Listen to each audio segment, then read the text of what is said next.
వరుడు నిత్య కుశీవరుడు సహజమైనటువంటి ప్రవర్తనావళిని కలిగినటువంటి ఈ నియోజకవర్గ ప్రజల సంక్షేమాన్ని అనునిత్యము కోరుకునేది ఈ నియోజకవర్గ అభివృద్ధి ప్రదాత అని అనిపించుకున్నటువంటి గిద్దలూరు నియోజకవర్గ శాసనసభ్యులు శ్రీ ముతుముల అశోక్ రెడ్డి ఆధ్వర్యంలో నియోజకవర్గమే ఒక అభివృద్ధి బాటలో పరిగెత్తుతున్నటువంటి క్షణాలను గుర్తు చేసుకుంటూ గుత్తా బాలఈశ్వరయ్య గిద్దలూరు నియోజకవర్గ టీడీపీ నాయకులు అలాగే రిటైర్డ్ హెడ్ మాస్టర్ తెలియజేయడం అంటే రాబోయేటువంటి తెలుగు సంవత్సరాది ఉగాదిన ఈ నియోజకవర్గ ప్రజలందరికీ కూడా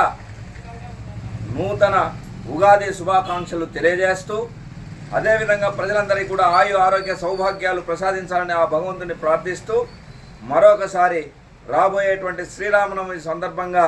ఏకపత్నివ్రతుడు శ్రీరాముడి యొక్క ఆశీస్సులు కూడా ఈ నియోజకవర్గ ప్రజల మీద ఉండాలని కోరుకుంటూ సెలవు తీసుకుంటున్నా. అందరికీ మంచి జరగాలని మరొకసారి దేవుణ్ణి ప్రార్థిస్తున్నా.